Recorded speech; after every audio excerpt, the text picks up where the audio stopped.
ಮೂಲ ನೀಡುವುದರಲ್ಲಿ ಎಸ್.ಆರ್. ಪಾಟೀಲ್ ಅವರು ರಾಜ್ಯಾಧ್ಯಕ್ಷರಾದಂತಹ ಜನಪದ ಬಾಲಕಿಯರಿಗೆ ಸನ್ಮಾನಿಸುತ್ತಿದ್ದಾರೆ. ಜೋರಾದ ಚಪ್ಪಾಳೆಯೊಂದಿಗೆ ಜನಪದ ಬಾಲಕಿ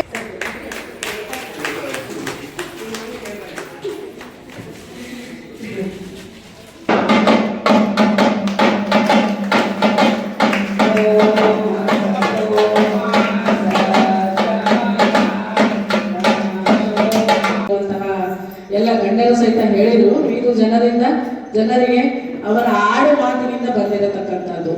ಈಗ ಈ ಒಂದು ಆಧುನಿಕತೆ ಶೈಲಿ ಒಳಗೆ ಇದು ಹೆಂಗ ಆಗಿನ ಒಂದು ಜನಪದ ಸಾಹಿತ್ಯ ಈಗಿನ ಒಂದು ಜನಪದ ಸಾಹಿತ್ಯಕ್ಕೂ ಕಾಲಘಟ್ಟದೊಳಗೆ ನಾವು ಅದರಲ್ಲಿ ವ್ಯತ್ಯಾಸಗಳನ್ನ ಕಾಣ್ತೀವಿ. ಈಗಿನ ಒಂದು ಆಧುನಿಕತೆಯ ಏನು ತಂತ್ರಜ್ಞಾನವನ್ನ ಬಳಸಿ ಈಗಿನ ಒಂದು ಜನಪದ ಸಾಹಿತ್ಯ ಸಹಿತ ರೂಪಾಂತರಗೊಂಡಿದೆ ಅಂತ ಹೇಳಿದ್ರೆ ಅದರಲ್ಲಿ ಶಾಲಾ ಕಾಲೇಜು ವಿದ್ಯಾರ್ಥಿಗಳು ಹಂಚಕ್ಕಂತ ಕೆಲಸಗಳು ಮಾಡ್ತಾ ಇದ್ದೀವಿ. ಜನಪದ ಆಟಗಳ ಬಗ್ಗೆ ಹೆಚ್ಚು ಜಾಗೃತಿ ಮೂಡಿಸ್ತಕ್ಕಂಥ ರಂಗೋಲಿ ಆಗ್ಬೋದು, ಮರಕೋತಿ ಆಟ ಆಗ್ಬೋದು, ಅಥವಾ ಬಹುತೇಕ ಆಟಗಳು ಮರ್ತು ಹೋಗ್ತಿದ್ದೀವಿ. ಕುಂಟೆ ಗುಂಡೆನೇ ಇಟ್ಟು ಹೆಣ್ಣುಮಕ್ಳು ಗೊತ್ತೇ ಇಲ್ಲ ಈಗ ನಾನು ಹುಡುಗಿಗೆ. ಅದನ್ನೆಲ್ಲ ಪುನರುಚ್ಚರಿಸ್ತಕ್ಕಂಥ ಕೆಲಸದ ಜೊತೆಗೆ ನಾವು ಬಹುತೇಕ ವಿಶೇಷವಾದಂಥ ಒಂದು ಕಾರ್ಯಕ್ರಮ ಅಂದರೆ ಹೆಣ್ಣು ಮಕ್ಕಳು ಜಡೆ ಹಿಡಿಯೋ ಸ್ಪರ್ಧೆ ಮಾಡ್ತೀವಿ ಪ್ರತಿ ವರ್ಷ.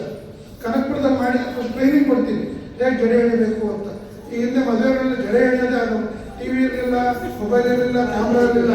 ಜಡೆ ಹಿಡಿಯೋದು ನೋಡಲಿಕ್ಕೆ ಬರೋದು ಜನ ಎಷ್ಟು ಚೆನ್ನಾಗಿ ಜಡೆ ಮುಖಿನ ಜಡೆ ಹಾಕೋದು ನೋಡೋದಕ್ಕೆಲ್ಲ ಅದೆಲ್ಲ ಮತ್ತೆ ಮರುಕಳಿಸ್ಬೇಕು. ಈಗ ಮದುವೆಗಳು ಮತ್ತೆ ಹಾಕಬೇಕು ಅಂತೇಳಿ ಪ್ರಯತ್ನ ಮಾಡ್ತಾ ಇದ್ದೀವಿ. ಈಗ ಬೆಂಗಳೂರಲ್ಲಿ ಅಕ್ಕಪಕ್ಕ ಯಾರೇ ಮದುವೆ ಆದರೂ ನಾವು ಕೆಲಸ ಮಾಡ್ತೀವಿ. ಮದುವೆ ಮಾಡ್ತಕ್ಕಂಥ ತಾಯಿ ತಂದೆ ಒಂದು ಮದುವೆ ಮಾಡ್ತೀವಿ ನೋಡಿ, 5,000 ರೂಪಾಯಿ ನಮ್ಮ ಜನಪದ ಮೂಲ ಕಲಾವಿದರಿಗೆ ಶೋಭನ ಪದಾರ್ಥ ಕೊಡಿ, ಮದುವೆ ಶಾಸ್ತ್ರ ಒಂದು 2,000 ಕೊಡಿ ಅಂತ ಕಳಿಸಿದ್ರೆ ಅವ್ರು ಇವತ್ತು ಬಟ್ಟೆನ ಫ್ರೀ ಕೊಟ್ಟು ಕಳಿಸ್ತಾರೆ. ಅಂದರೆ ಒಂದಷ್ಟು ಕಲಾವಿದರಿಗೆ ಒಂದಷ್ಟು ಮಾನ್ಯತೆ ಸಿಗ್ತಾ ಇದೆ ಮದುವೆಗಳಲ್ಲಿ. ಆ ರೀತಿ ಹೊಸ ಪೀಳಿಗೆಗಳಿಗೆ ಜನಪದವನ್ನು ಕಟ್ಕೊಡ್ತಕ್ಕಂಥ ಮುರಿದು ಕಟ್ತಕ್ಕಂಥ ಒಂದು ಕೆಲಸ ಈಗ ಆಗಬೇಕಾಗಿದೆ.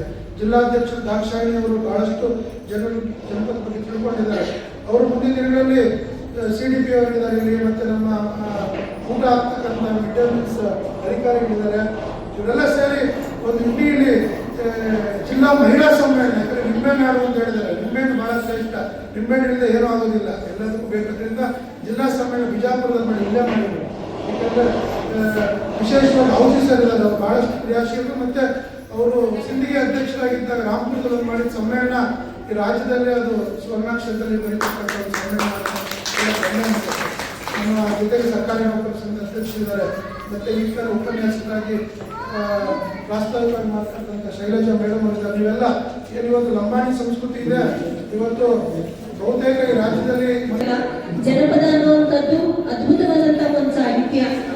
ಅದು ಅದರಲ್ಲಿ ನಮ್ಮ ತಾಯಿ ತಂದೆ, ನಮ್ಮ ಅಜ್ಜ ಅಜ್ಜಿ ಮುದ್ದಜ್ಜಿ, ನಮ್ಮ ಮೂಲ ಪೂರ್ವಜರೆಲ್ಲರೂ ಉಸಿರಾಡ್ತಾ ಇರುವಂತಹ ಒಂದು ಸಾಹಿತ್ಯ.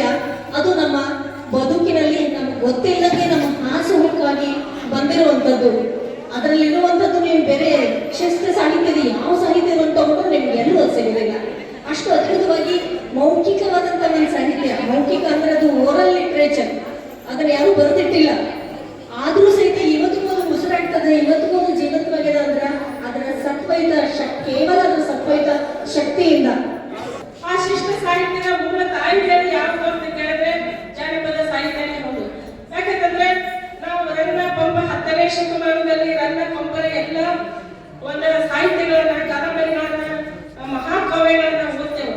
ಬಟ್ ಅವೆಲ್ಲ ಎದುರಾಗಿದ್ದು ಹಳೆಗನ್ನಡದಲ್ಲಿದ್ದು, ಅವು ಜನಸಾಮಾನ್ಯರಿಗೆ ಓದಲಿಕ್ಕೆ ಆಗಲ್ಲ.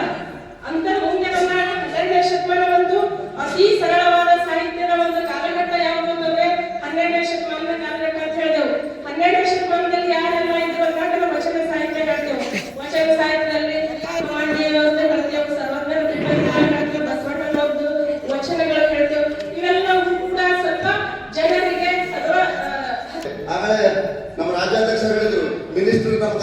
ಮಾಡಿ 3 ತಾಸು ಕೂತ್ರು ಉದ್ದಾರ ಕುಂಡ್ರಾಗಿಲ್ಲ ಅವರು. ಯಾಕಂದ್ರೆ ಅವ್ರಿಗೆ ನೆಮ್ಮದಿನೇ ಇಲ್ಲ.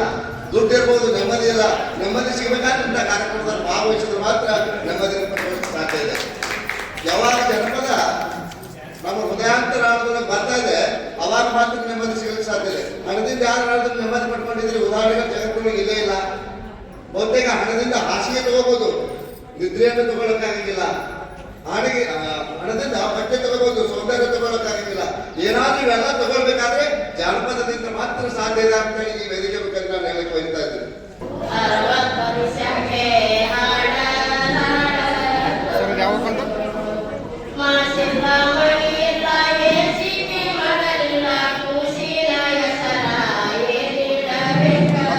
ಹಾಕ್ಬಿಡಿ ಸರ್.